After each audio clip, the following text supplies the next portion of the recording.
Guys, നമ്മുടെ കയ്യിലുള്ള minimal products വെച്ചിട്ട് ഒരു അടിപൊളി ലുക്ക് ക്രിയേറ്റ് ചെയ്താലോ? വായോ. അപ്പോൾ അതിന് വേണ്ടിയിട്ട് ഞാൻ ഫസ്റ്റ് തന്നെ യൂസ് ചെയ്യാൻ വേണ്ടി പോകുന്നത് ലിപ് ബാമും അതുപോലെ തന്നെ മോയ്സ്ചറൈസറുമാണ്. നമ്മൾ ലിപ്സ്റ്റിക് എല്ലാ ദിവസവും ഇടുന്നതുകൊണ്ട് തന്നെ ലിപ് ബാം യൂസ് ചെയ്യുന്നത് അത്യാവശ്യമാണ്. അല്ലെന്നുണ്ടെങ്കിൽ നല്ലപോലെ പിഗ്മെൻറ്റേഷൻ ചുണ്ടിലടിക്കും. സോ പിന്നെ വരുന്നത് എന്താണെന്ന് വെച്ചിട്ടുണ്ടെങ്കിൽ ഐ ഷാഡോ ഞാനിവിടെ കാണിച്ചത് വേറൊന്നുമല്ല. ഞാൻ ഫ്ലിപ്കാർട്ടിൽ നിന്ന് ഒരു 2-3 ദിവസം മുമ്പ്, കുറച്ച് നാൾക്ക് മുമ്പ് ഞാൻ ഐ ഷാഡോസ് വാങ്ങിച്ചിട്ടുണ്ടായിരുന്നു കോംബോ ഓഫറിന്. അപ്പോൾ അതൊന്ന് ട്രൈ ഔട്ട് ചെയ്യാം എന്ന് വെച്ചു. നല്ല വർക്കിംഗ് ആണ് കേട്ടോ, അത്യാവശ്യം കുഴപ്പമില്ല സാധനം. അതേപോലെ തന്നെ നെക്സ്റ്റ് സ്റ്റെപ്പ് എന്നുള്ളത് നമുക്ക് ഫൗണ്ടേഷൻ അപ്ലൈ ചെയ്യുക എന്നുള്ളതാണ്. ഫൗണ്ടേഷൻ നമ്മുടെ ഷെയ്ഡ് നോക്കി തന്നെ എടുക്കുക. അല്ല എന്നുണ്ടെങ്കിൽ ഒന്നെങ്കിൽ പുട്ടിയടിച്ചത് പോലെ, അല്ല എന്നുണ്ടെങ്കിൽ ഗ്രേ കളറിൽ വല്ല ചാരത്തിൽ മുക്കിയ പോലെ ആയിരിക്കും നമ്മൾ ഇരിക്കുക. സോ അത് നോക്കി ഒന്ന് ടെസ്റ്റ് ഡോസൊക്കെ എടുത്തിട്ട് മാത്രം ഒന്ന് ട്രൈ ഔട്ട് ചെയ്യുക. പിന്നെ ഞാൻ എപ്പോഴും കൈ കൊണ്ടാണ് കേട്ടോ ബ്ലെൻഡ് ചെയ്യുന്നത്. കാരണം എനിക്ക് ബ്രഷ് അത്ര വലിയ കവറേജ് തരാറില്ല. കൈ നല്ല കവറേജ് തരാറുണ്ട്. ഇനി കഴുത്തിലും കാതിലും ഇടാൻ മറക്കരുത്. അല്ലാന്നുണ്ടെങ്കിൽ വെളിയിൽ ചെല്ലുമ്പോൾ കഴുത്ത് വേറെ തല വേറെ കഴുത്ത് വേറെ എന്നുള്ള രീതിയിൽ നിൽക്കേണ്ട രീതിയാവും.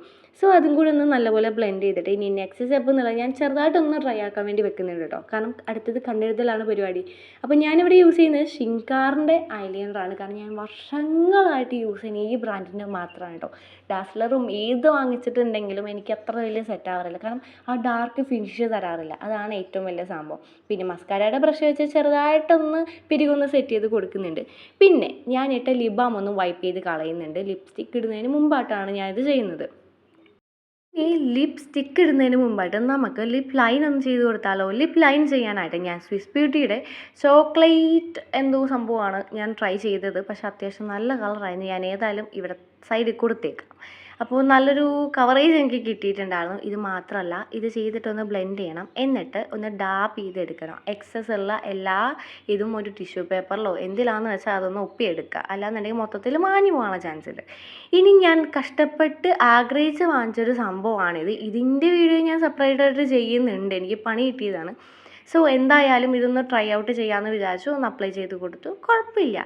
പിന്നെ ഞാനിതൊന്ന് ഡാബ് ചെയ്തെടുക്കുന്നുണ്ട് കേട്ടോ. കാരണം എക്സസ് വന്ന് കഴിഞ്ഞിട്ടുണ്ടെങ്കിൽ എന്തെങ്കിലും കഴിക്കുമ്പോഴൊക്കെ വയറ്റിലും പോകും, പിന്നെ മാഞ്ഞും പോകും.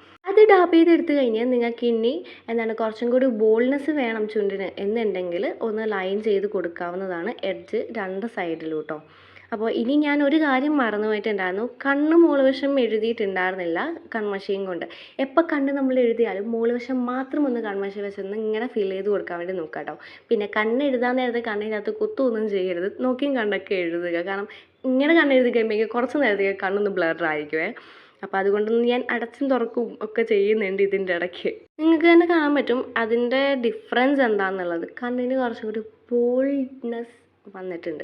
അപ്പോൾ ഇതാണ് നമ്മുടെ ഫൈനൽ ലുക്ക് വരാൻ വേണ്ടി പോകുന്നത്. അപ്പം എങ്ങനെയുണ്ട് എന്ന് നോക്കിയിട്ടെന്ന് പറഞ്ഞോളൂ. അപ്പോൾ നമുക്ക് നോക്കിയാലോ? അപ്പോൾ ഫൈനൽ ലുക്ക് ഇഷ്ടപ്പെട്ടാൽ ഇങ്ങനത്തെ മിനിമൽ പ്രൊഡക്ട്സ് ഒക്കെ വെച്ചിട്ടുള്ള വീഡിയോ നിങ്ങൾക്ക് ഇഷ്ടമാണെന്നുണ്ടെങ്കിൽ നമ്മുടെ ചാനൽ ലൈക്ക് ആൻഡ് സബ്സ്ക്രൈബ് ചെയ്യാൻ മറക്കണ്ട. Thank you for watching.